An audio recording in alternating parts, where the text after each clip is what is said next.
Hello, আসসালামু আলাইকুম। আপনি কি আমাকে শুনতে পাচ্ছেন?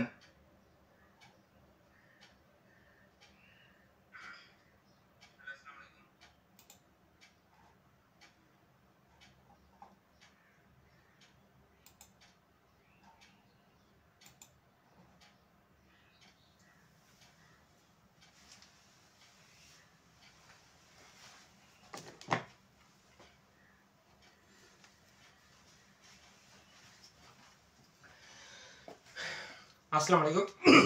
আমি সাজিদুল ইসলাম, আপনাদের কোর্স পরিচালক। আজকে আমি আপনাদেরকে আমাদের যে এক্সাম ব্যাচ আছে, এক্সাম ব্যাচের দ্বিতীয় যে ক্লাসটা, দ্বিতীয় এক্সামের সলভ ক্লাস, সেটা আজকে করে দিচ্ছি। আপনারা আমি লাস্ট আসলে আমার ছোট বেবি আছে, সেজন্য গত লাস্ট ডে একটু সমস্যা হয়েছিল। আমি চেষ্টা করব এরপর থেকে যেন এই ধরনের সমস্যাগুলো না হয়। যাই হোক, তাহলে আজকে আমি আপনাদেরকে যে সলভ ক্লাসের দ্বিতীয় ক্লাসটা বোঝাচ্ছি সেটা তাহলে আমি শুরু করে দিই। ওকে, তাহলে আমি আশা করব আপনাদের জন্য এই ক্লাসগুলো ইফেক্টিভ হবে এবং যে প্রশ্নগুলো আমি আলোচনা করতেছি এগুলো কিন্তু ইম্পর্টেন্ট এবং বিভিন্ন চাকরি পরীক্ষায় আসছে বা আসতে পারে এবং বিসিএসও আসে। ওকে, তাহলে শুরু করে দিই। আমাদের যে প্রথম প্রশ্নটা ছিল আমাদের যে ভোল্টাইক কোষে রাসায়নিক শক্তি রূপান্তর ঘটে কোনটা দিয়ে? আসলে এটা খুবই সহজ একটা প্রশ্ন, যে ভোল্ট কোষে ভোল্টার কোষে যে রাসায়নিক শক্তি রূপান্তরটা কিসে ঘটে। আসলে ভোল্টার কোষে আমরা দেখি আমাদের কোষ সাধারণত কয় ধরনের হয়ে থাকে? কোষ সাধারণত দুই ধরনের হয়ে থাকে। একটা হচ্ছে ভোল্টা কোষ আর একটা হচ্ছে তড়িৎ বিশ্লেষণ কোষ। দুইটা কোষ কিন্তু আলাদা, একটা হচ্ছে ভোল্টার কোষ আর একটা হচ্ছে তড়িৎ বিশ্লেষণ কোষ। ভোল্টার কোষের মধ্যে যেটা হয়, রাসায়নিক শক্তিটা বৈদ্যুতিক শক্তিতে রূপান্তরিত হয়। আর তড়িৎ বিশ্লেষণ কোষের মধ্যে কি ঘটে? তড়িৎ বিশ্লেষণ কোষের মধ্যে বৈদ্যুতিক শক্তি রাসায়নিক শক্তিতে রূপান্তর ঘটে। এটা জিনিস শুধু মাথায় রাখবেন, দুইটা কিন্তু ভিন্ন ভিন্ন জিনিস। ওকে, তাহলে একটা আমাদের শেষ হয়ে গেল। এরপর পরের প্রশ্নটা মনে বলছে যে কত ডিগ্রি সেলসিয়াস তাপমাত্রায় আমাদের যে কোষের ইএমএফটা তৈরি করা হয়, ইলেকট্রন বিভব মাপা হয় কত ডিগ্রি সেলসিয়াস তাপমাত্রায়? আসলে ইলেকট্রন বিভবটা আমরা কত তাপমাত্রায় মাপি? এসএটিপি তে মাপি। এসটিপি না, SATP, atomic standard atmospheric temperature and pressure. সেটা হচ্ছে কত ডিগ্রি সেলসিয়াস তাপমাত্রা? 25 ডিগ্রি সেলসিয়াস তাপমাত্রা।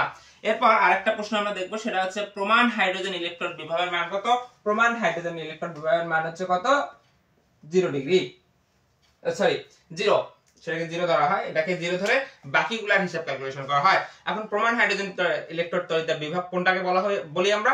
যেটা প্রমাণ হাইড্রোজেন তড়িৎ বিভবকে একটা নির্দিষ্ট টেম্পারেচারে রাখতে হয় এবং নির্দিষ্ট 1 অ্যাটমসফিয়ার প্রেসারে রাখার পরে সে দেখা যায় হাইড্রোজেন তড়িৎদ্বার কোনো প্রকার ইলেকট্রন দেওয়া বা নেওয়ার প্রতি আসক্ত দেখায় না, তখন সেটাকে বলি আমরা হচ্ছে কি প্রমাণ হাইড্রোজেন তড়িৎদ্বার বিভব। তাহলে তাকে 0 ধরে বাকিগুলোকে আমরা কি করি? ক্যালকুলেশন করি। এটা মাথায় রাখবেন, এটা কিন্তু বিভিন্ন চাকরি পরীক্ষায় আসে এবং খুবই সহজ।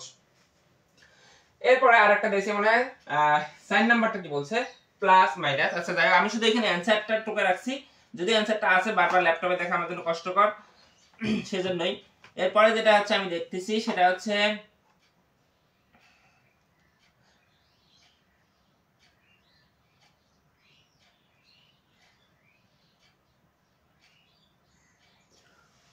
ভোল্টাইক কোষে ইএমএফ এর মান পজিটিভ হলে কি হয় আর নেগেটিভ হলে কি হয়? ভোল্ট কোষে ইএমএফ এর মান পজিটিভ হলে কি হয় এবং নেগেটিভ হলে কি হয়? আমরা এই জিনিসটা কিন্তু প্রায় পরীক্ষা আসে যে কোনটাকে কোন পাত্রের মধ্যে রাখা যায় এবং কোনটাকে কোন পাত্রের মধ্যে রাখা যায় না। সেক্ষেত্রে আমরা যেটা দেখব, যদি ভোল্টার কোষ বা ইএমএফ এর মান প্লাস হয়, সেক্ষেত্রে বিক্রিয়াটা কি হয়? স্বতঃস্ফূর্ত হয়। আর বিক্রিয়া যখন স্বতঃস্ফূর্ত হবে, যেটা জারণ হিসেবে কাজ করবে বা অ্যানোড হিসেবে যেটা কাজ করবে, সেই পাত্রের মধ্যে কখনোই আমি কি রাখতে পারবো না? অন্য আরেকটা দ্রবণ আছে, সেই দ্রবণটাকে সেই পাত্রের মধ্যে রাখতে পারবো না। এটা হচ্ছে কি যদি পজিটিভ হয়। আর যদি নেগেটিভ হয় তাহলে বিক্রিয়াটা হবে অস্বতঃস্ফূর্ত, আর অস্বতঃস্ফূর্ত বিক্রিয়া হলে সেটার মধ্যে ওই পাত্রের মধ্যে আমি কি ওই দ্রবণটাকে রাখতে পারবো। ইএমএফ এর মান, এটা কিন্তু একটা বেসিক কনসেপ্ট, আপনারা মাথায় রাখবেন। আমি আবার বলতেছি, এটা যদি ইএমএফ এর মান পজিটিভ হয় তাহলে বিক্রিয়াটা হবে স্বতঃস্ফূর্ত, আর বিক্রিয়াটা যখন স্বতঃস্ফূর্ত হবে তখন ওই পাত্রের মধ্যে যে পাত্রটা অ্যানোড হিসেবে কাজ করবে সেটা ক্ষয়প্রাপ্ত হবে এবং ওই অ্যানোড হিসেবে যে পাত্রটা কাজ করবে সেই পাত্রের মধ্যে আমি আরেকটা দ্রবণ যে থাকবে সেই দ্রবণটা রাখতে পারবো না। আর যদি নেগেটিভ হয় সেক্ষেত্রে পারবো। ওকে, এরপরে আরেকটা আছে আয়ন। 5 নম্বর প্রশ্নটা আমি দেখি। 5 নম্বর প্রশ্নের মধ্যে কি বলছে? ড্যানিয়েল কোষের লবণ সেতুর কাজ কি? আচ্ছা, ড্যানিয়েল কোষের লবণ সেতুর কাজ কি আসলে? ড্যানিয়েল কোষের লবণ সেতুর কাজ হচ্ছে, লবণ সেতু কাকে বলা হচ্ছে? যখন একটা কোষ দেওয়া হয় তখন এই যে একটা কোষ, এই কোষের মাঝখান দিয়ে কি তৈরি করা হয়? একটা ইউ আকৃতির নল দেওয়া হয় এবং সেটাতে কি হয়? ইউ আকৃতির নলের মধ্যে ভিতরে লবণ দ্রবণ দেওয়া হয়। তাহলে লবণ দ্রবণের কাজ কি আসলে? লবণ দ্রবণের কাজ হচ্ছে আয়ন পরিবাহিতা বজায় রাখা, আয়নের পরিবাহিতা বজায় রাখা। আসলে এই জিনিসটা কি? দেখা যায় কি, যখন এ অ্যানোড হিসেবে কাজ করতেছে, এই ক্যাথোড হিসেবে কাজ করতেছে, ইলেকট্রন এদিকে অনবরত যাচ্ছে, এই ইলেকট্রন ত্যাগ করতেছে এবং এই ইলেকট্রন কি করতেছে? গ্রহণ করতেছে। কোথায়? দ্রবণ থেকে। এখন দেখা গেল এই যে দ্রবণ থেকে যে আয়নগুলো ইলেকট্রন এইখান থেকে গ্রহণ করতেছে, অ্যানোড থেকে গ্রহণ করতেছে, তাহলে আয়ন, মনে করলাম একটা আয়ন এবং একটা ইলেকট্রন যে নেওয়ার যে প্রবণতাটা নিচ্ছে, সে একজন ওদিক থেকে দিচ্ছে, একজন নিচ্ছে। কিন্তু দেখা যায় কিছু কিছু সময় এমন রকম হয়ে যায় যে এখান থেকে যে হারে ইলেকট্রন যাচ্ছে এবং সে হারে এইখান থেকে দ্রবণ থেকে আয়নগুলো সেখানে যেতে পারতেছে না। তাহলে তাদের মধ্যে কি হচ্ছে? একটা ডিসকমিউনিকেশন বা গ্যাপ তৈরি হয়ে যাচ্ছে। যে হারে, আমি আবার বলতেছি কথাটা, যে হারে আয়নগুলো যাচ্ছে সে হারে ইলেকট্রনগুলো আসতে পারতেছে না, বা যে হারে ইলেকট্রনগুলো আসতেছে সে হারে আয়নগুলো যেতে পারতেছে না। কোনো একজনের মধ্যে কি ডিসকমিউনিকেশন বা ডিসটেন্স তৈরি হয়ে যাচ্ছে, বেশি পরিমাণ, কোনোটা বেশি হয়ে যাচ্ছে, কোনোটা কম হয়ে যাচ্ছে। ঠিক এই বেশি এবং কমের জন্য কার কার? আয়ন এবং ইলেকট্রন। আয়ন এবং ইলেকট্রনের কি পরিমাণে, অ্যামাউন্টের পরিমাণের উপর কি হচ্ছে? বেশি কম হয়ে যাচ্ছে। হওয়ার কারণে এদের মধ্যে কি হয়ে যায়? একটা আয়ন পরিবাহিতা, কি এদের মধ্যে আলাদা একটা বিভব তৈরি হয়। এই যে এই ইলেকট্রন এবং এই ইলেকট্রন এবং এই আয়নের মধ্যে একটা আলাদা বিভব তৈরি হয়ে যায়। এই বিভবটাকে কমানোর জন্য আমরা কি করা হয়? এই যে আয়ন পরিবাহিতা বজায় রাখার জন্য এদিক দিয়ে কি দেওয়া হচ্ছে? লবণ সেতু। যখন এখানে আয়ন বৃদ্ধি পেয়ে যায় তখন কি করে? এখান থেকে আয়নগুলা পাস করে এদিক দিয়ে চলে আসতে পারে। ঠিক এটাই হচ্ছে লবণ সেতুর কাজ। পরের প্রশ্নটা মনে বলা আছে লবণ সেতুতে কোনটি ব্যবহৃত হয়? লবণ সেতুতে আসলে অনেকগুলো লবণ ব্যবহৃত হয়। তার মধ্যে আমাদের অ্যানসার হচ্ছে কি? Potassium chloride. ক্লোরাইড আমরা বেশি ব্যবহার করি। আবার হচ্ছে সোডিয়াম নাইট্রাইটও ব্যবহার করা হয়। বিভিন্নটা অনেক জায়গায় দেখবেন যে দুইটা তিনটা লেখা আছে, তবে সবচেয়ে বেশি অ্যাপ্রোপ্রিয়েট হচ্ছে পটাশিয়াম ক্লোরাইড। ওকে, এরপর আমরা যেটা দেখতেছি ডেল জি এর পরিমাণ কত। ডেল জি এর সূত্রটা মনে দেওয়া আছে। লবণ সেতুর কাজ হয়ে গেল। ভোল্টাইক কোষের ডেল জি এবং ইএমএফ এর সম্পর্ক কি? আমরা জানি del G equals to minus NEF. Del G equals to minus NEF. এখানে কিন্তু মাইনাস আছে, একটা জিনিস মাথায় রাখবেন। তারপরে 8 নম্বর প্রশ্নটা কি বলছে? 8 নম্বর প্রশ্নটা বলছে ইএমএফ মাপার সময় তাপমাত্রা বাড়লে ইএমএফ এর মান কি হয়? আচ্ছা, ইএমএফ যখন আমরা পরিমাপ করি, তাপমাত্রা যখন বাড়ে তখন ইএমএফ এর মানটা কমে যায়। কেন কমে যায় সেটা নিয়ে একটু আলোচনা করে নিই আমরা। ইএমএফ এর মান তাপমাত্রার উপর ডিপেন্ডেন্ট কিনা। ইএমএফ এর মানে কি? সেল কোষের যে বিভব থাকে, সেই সেল কোষের বিভব। এই বিভবের মানটা কি রকম হতে পারে? বিভবের মানটা হয় যখন তাপমাত্রা বেড়ে যায় তখন কি হচ্ছে? আমরা জানি তাপমাত্রার সাথে কার সম্পর্ক আছে? তাপমাত্রার সাথে আয়নের দ্রবণের সম্পর্ক আছে, দ্রবণীয়তার সম্পর্ক আছে, বা দ্রাব্যতার সম্পর্ক আছে।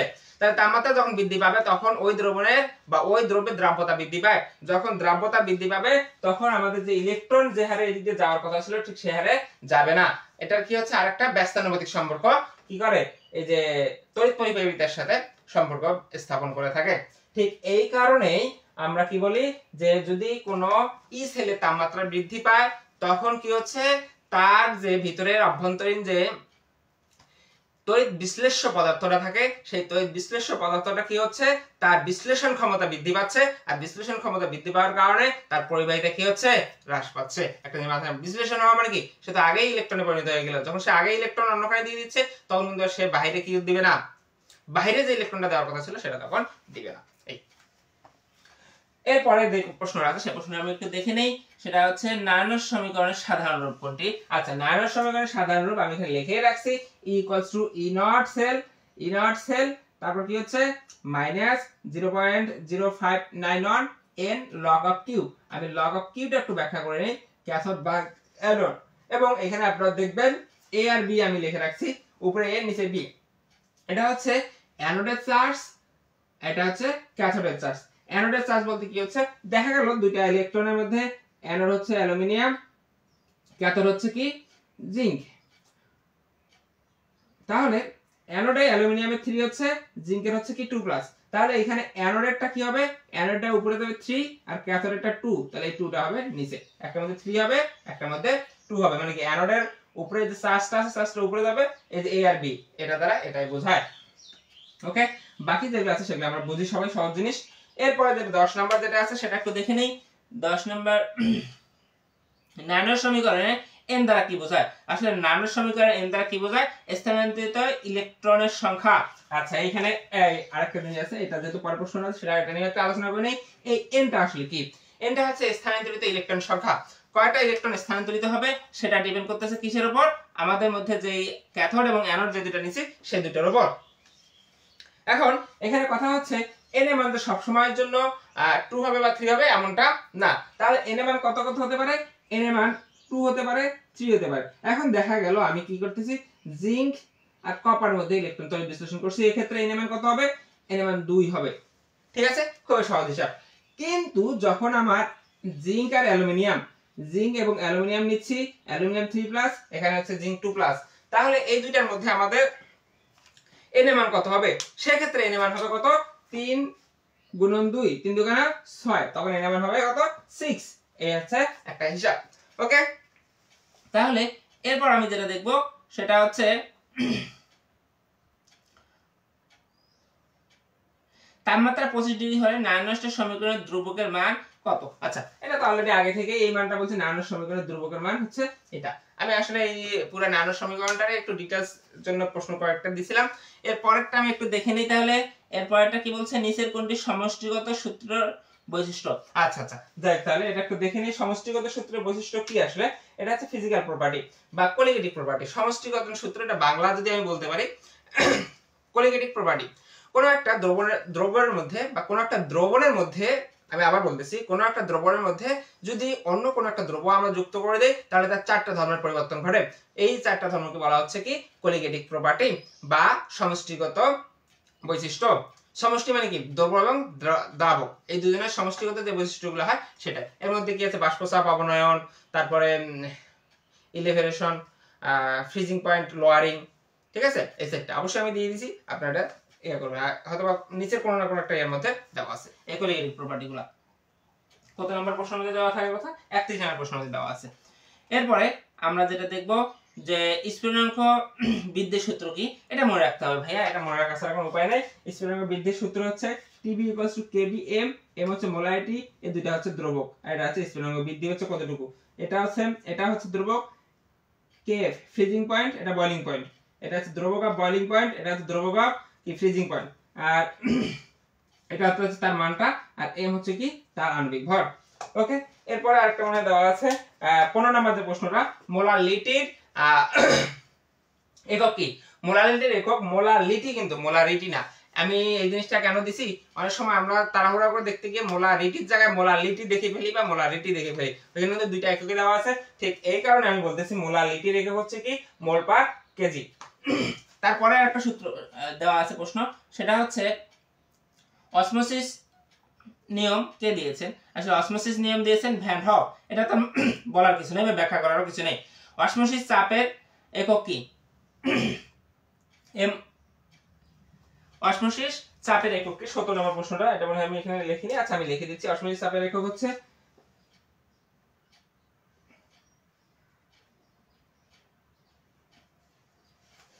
অসমোসিস চাপের একক হচ্ছে MRT। আচ্ছা, ও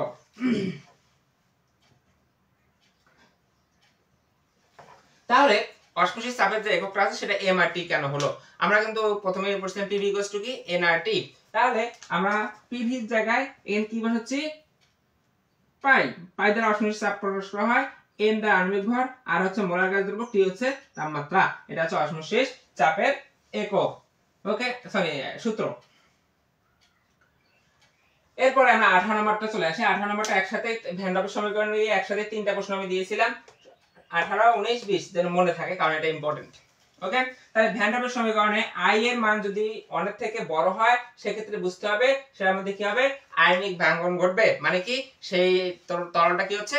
বিশ্লেষিত হচ্ছে। এখন অনের থেকে কত বড় হচ্ছে সেটার উপর ডিপেন্ড করে তার বিশ্লেষণ ক্ষমতা নির্ভর করে। তাহলে আমরা এতদিন থেকে তড়িৎ বিশ্লেষ্য কোষ বা তড়িৎ বিশ্লেষণ কোষ যেগুলাই বর্ণনা করি না কেন, সবগুলোর মধ্যে কিন্তু কি আছে? আমরা এই ভ্যান ডপের সমীকরণ থেকে ব্যাখ্যা করতে পারি যে কোন একটা ভ্যান ডপের i এর ধ্রুবকের মান, আমি যদি বলি যে হচ্ছে পানিতে এটা কিন্তু সবসময় জন্য কিসে হিসাব করা হয়, পানিতে। তাহলে ভ্যান ডাবের সমীকরণের আই এর মান বা আই এর মানটা যখন লেস দেন 1 হয়, 1 এর থেকে ছোট হবে, তখন সেটা কি হবে, সেই দ্রবণটা হবে তড়িৎ অবিশ্লেষ্য, বা সেই দ্রবণটা হবে কি তড়িৎ অবিশ্লেষ্য, এবং সে যখন দ্রবণে যাবে সে কখনোই কি করবে না, সে দ্রবীভূত হবে না বা বিশ্লেষিত হবে না। আর অনেক থেকে বড় হলে সেটা কি হবে, বিশ্লেষিত হবে। এখন অনেক থেকে কত বড় হচ্ছে, অনেক থেকে 2 হচ্ছে বা 3 হচ্ছে, বা 2 হচ্ছে বা 3 হলে সেটা কি হয়ে যাচ্ছে, আংশিক তড়িৎ বিশ্লেষণ হয়ে যাচ্ছে, বা আরো বেশি 5 6 7 8 হয়ে গেল, তখন সেটা কি হচ্ছে, তড়িৎ সম্পূর্ণ 100% তড়িৎ বিশ্লেষণ হয় না, প্রায় 70 থেকে 80% হয়ে যায়। এই আর যদি একবারে 1 হয়ে যায়, একবারে আই এর মান 1 একবারে সমান সমান 1, মানে কি সেটা আয়ন বিহীন, মানে তার মধ্যে কোনো প্রকার আয়ন নেই, সেটা রিভার্সও নেই, ফরওয়ার্ডও নেই। ওকে, এরপরে আমরা একটা দেখতেছি 19 নম্বর প্রশ্নটা আমরা বলছে অসমোসিস চাপের একক কি। অসমোসিস চাপের একক হচ্ছে কি মিলিমিটার পার পারদ। আচ্ছা, আমি একটা জিনিস আপনাদেরকে বলি, এখানে যে কয়টা চাপ, যে কয়টা দেওয়া আছে, একক দেওয়া আছে, সব কয়টা হচ্ছে কিসের একক, চাপের একক। কিন্তু আমি অন্যান্য চাপের এককগুলো না নিয়ে কেন মিলিমিটার পার পারদ নিলাম, কারণটা হচ্ছে অসমোসিস চাপের পরিমাণটা কি খুবই ছোট পরিমাণ এবং খুবই সূক্ষ্ম পরিমাণ। যেহেতু সূক্ষ্ম জিনিস আমরা হিসাব করব, আমরা সাধারণত বাকিগুলোকে কনভার্ট করতে পারবো না, বিষয়টা এমন না, পারবো। তবে আমরা কোনটাকে ব্যবহার করি, সারা আন্তর্জাতিকভাবে স্বীকৃত দেওয়া হয়েছে কি মিলিমিটার পার পারদ। সো আমাদেরও সেটাই লিখতে হবে। এরপরে আমাদের 21 পর্যন্ত হয়ে গেল। 22 নম্বর মনে হয় বলা আছে নিচে কোনটি ভৌত পরিবর্তন। আচ্ছা, ভৌত পরিবর্তন এবং রাসায়নিক পরিবর্তন, এই দুটার মধ্যে পার্থক্য হচ্ছে রাসায়নিক পরিবর্তনের মধ্যে তাদের ইন্টারনাল গঠনের পরিবর্তন ঘটবে এবং ভৌত পরিবর্তনের মধ্যে কোনো গঠনের পরিবর্তন ঘটবে না। এটা মনে হয় যে 2046 বিসিএস এর পরীক্ষা, সরি 49 বিসিএস এর পরীক্ষা আসছিল। আমি একটু সময় পাচ্ছি না, যদি সময় পাই, সময় পেলেই আমি 49 বিসিএস এর দেখি, আজকে যদি সময় পাই, আজকে যদি আপনাদের পরীক্ষা আছে, সময় পেলে আজকে আমি 49 বিসিএস এর যে প্রশ্নটা আছে প্রিলিমিনারি প্রশ্নটা কেমিস্ট্রি, সেটার একটা সলভ ক্লাস নেওয়ার কথা, ইনশাআল্লাহ নেওয়ার চেষ্টা করব। এরপরে হচ্ছে কি যে লোহাকে চুম্বকে পরিণত করা, এটা কিন্তু আমাদের বিসিএস পরীক্ষা আসছিল। এটা হয়ে গেল। তারপর আমরা চলে আসি 23 নম্বর। 23 নম্বর প্রশ্নটার মধ্যে কি বলছে যে ব্রাইনের মধ্যে যদি আমি তড়িৎ বিশ্লেষণ করি তাহলে কি ধরনের পদার্থ পাওয়া যাবে, বা অ্যানোডে কি পাবো বা ক্যাথোডে কি পাবো। এই ধরনের প্রশ্ন কিন্তু বিভিন্ন, এই যে আমাদের 49 বিসিএস আসছিল। তারপর আমি এটা কিন্তু আমার এই মডেল টেস্ট, আমি কিন্তু এই মডেল টেস্ট হচ্ছে আপনাদের এই বিসিএস, এটা কিন্তু বিসিএস এর জন্য মডেল টেস্টটা ছিল, এই সিলেবাসটা কিন্তু বিসিএস পরীক্ষার জন্যই ছিল। তার মানে আমার মডেল টেস্ট থেকে কিন্তু অনেকগুলো প্রশ্ন পরীক্ষা আসছে, বহু পরীক্ষা প্রশ্ন আসছে, যারা পরীক্ষা দিয়েছিল তারা বুঝতে পারবে। ওকে, চলে আসি। এই যে এটার নাম কি, ব্রাইনের মধ্যে যদি আমি তড়িৎ বিশ্লেষণ করি তাহলে কোনটাকে আমি অ্যানোডে পাবো। তাহলে অ্যানোডে পাওয়ার জন্য আমাকে দেখতে হচ্ছে ব্রাইন কি। আমি এটা একটু আলোচনা করে নিই, এটা দুইটা আলোচনা করার মতো জিনিস এবং মনে রাখার মতো জিনিস, আর বাকিগুলো তো মুখস্থ জিনিস, যেগুলো ছোটটুকু যেটা মনে রাখা দরকার আমি সেটা বলে দিলাম। এখন ব্রাইনের মধ্যে কোন কোনটা থাকে, কোন কোন আয়ন থাকে, পজিটিভ আয়ন থাকে। ব্রাইন মানে কাকে বলা হচ্ছে, ব্রাইন হচ্ছে সোডিয়াম ক্লোরাইডের গাঢ় জলীয় দ্রবণ। তার মানে গাঢ় জলীয় দ্রবণ যদি হয় তার মধ্যে অবশ্যই কি কি থাকবে, পজিটিভ আয়ন থাকবে এই দুটা, নেগেটিভ আয়ন কে কে থাকতে পারে, ক্লোরাইড আয়ন থাকবে, ওএইচ আয়ন থাকবে। তাহলে অ্যানোডের মধ্যে বলছি কি অ্যানোডে কোনটি উৎপন্ন হবে, তাহলে অ্যানোডে যদি উৎপন্ন হতে যায় তাহলে অ্যানোড কি চার্জযুক্ত, অ্যানোড হচ্ছে পজিটিভ চার্জযুক্ত, তাই না? অ্যানোড সবসময় পজিটিভ চার্জযুক্ত, বিষয়টা এরকম ভাবনা ভুল। গ্যালভানিক কোষে অ্যানোডটাকে আমরা সব ক্ষেত্রে আমরা প্লাস ধরবো, তবে অ্যানোডের ক্ষেত্রে এটা যেহেতু তড়িৎ বিশ্লেষণ কোষ, তড়িৎ বিশ্লেষণ কোষের ক্ষেত্রে অ্যানোডটা হচ্ছে নেগেটিভ চার্জযুক্ত, আর নেগেটিভের মধ্যে কি আসবে, পজিটিভটা আসবে, তাই না? তাহলে পজিটিভটা যদি এসে থাকে তাহলে এইখান থেকে এই দুজনের মধ্যে কে আগে চার্জ মুক্ত হবে, সেটা অ্যানোডে দাও ক্যাথোডে দাও সেটা আমাদের দেখার বিষয় না। আমার বিষয় হচ্ছে একটাই, যে ব্রাইনে তড়িৎ বিশ্লেষণ যদি আমি করি তাহলে আমি কোনটা পাবো। তাহলে ব্রাইনে তড়িৎ বিশ্লেষণ করলে অ্যানোডের মধ্যে কোনটা পাই, ক্যাথোডের মধ্যে কোনটা পাই, তাই না? তাহলে এইখানে এই দুজনের মধ্যে কে যাবে, দুজনের মধ্যে দেখতে হচ্ছে সক্রিয়তা সিরিজের সবার নিচে কে আর উপরে কে। সক্রিয়তা যখন কোনো একটা মৌল এলিমেন্ট কি হবে, চার্জ মুক্ত হবে, এরা কিন্তু বর্তমান চার্জ যুক্ত, প্লাস আছে, প্লাস মানে চার্জ যুক্ত, মাইনাস মানে চার্জ যুক্ত। তাহলে যখন চার্জ মুক্ত হবে তখন সক্রিয়তা সিরিজের যে নিচে থাকবে সে আগে চার্জ মুক্ত হবে, আর যখন চার্জ যুক্ত হবে মানে সে চার্জ বাইরে বের করে দেবে, তখন সে কি করবে, যে সক্রিয়তা সিরিজের উপরে থাকবে সে আগে কি হবে, চার্জ মুক্ত হবে। মুক্ত কথা এক জিনিস, যুক্ত কথা কিন্তু আরেক জিনিস। যাই হোক, তাহলে এই দুজনের মধ্যে প্রথমে হচ্ছে সক্রিয়তা সিরিজের নিচে হচ্ছে হাইড্রোজেন, সেজন্য আগে হাইড্রোজেন আসবে এবং হাইড্রোজেন একটা ইলেকট্রন গ্রহণ করে কি করবে, একটা ইলেকট্রন করে হাইড্রোজেনে পরিণত হয়ে যাবে, তারপর হাইড্রোজেন থেকে হাইড্রোজেন গ্যাসে পরিণত হয়ে যাবে। বুঝা গেছে? ওকে, এরপর আমি 24 নম্বর প্রশ্নটা একটু দেখে নিচ্ছি। 24 নম্বর প্রশ্নটা গুরুত্বপূর্ণ এবং সবার জন্যই শেখার মতো একটা জিনিস, এবং আমাদের এই ছোট ছোট জিনিসগুলো ভুল হয়ে যায়। আমি চেষ্টা করব আপনাদেরকে বোঝানোর জন্য যেন আপনারা ভুল না করেন। যাই হোক, তাহলে আমি চলে আসি 24 নম্বর প্রশ্নটা হচ্ছে নিচের কোন তথ্য থেকে সেলের ইএমএফ বের করো বা ই সেল বের করো। এটা খুবই একটা সহজ প্রশ্ন, যদি কেউ বুঝতে পারে তাহলে এই ম্যাথগুলো জীবনে ভুল করবে না। আমি আপনাদের বলে নিচ্ছি, কোন একটা সেলে যখন ইএমএফ বের করতে বলবে, কোন একটা সেলে যখন ইএমএফ বের করতে বলবে, তখন অবশ্যই আপনাদের একটা জিনিস মাথায় রাখতে হবে, তার মধ্যে কোন কোন ইনফরমেশনগুলো দেওয়া আছে। যে ইনফরমেশনগুলো দেওয়া আছে সেটা হচ্ছে আপনারা দেখতে পাচ্ছেন, হয়তোবা আমিও দেখতে পাচ্ছি, আমি নিচে ল্যাপটপ রাখছি তো ল্যাপটপেই হচ্ছে আমি এটা দেখতে পাচ্ছি যে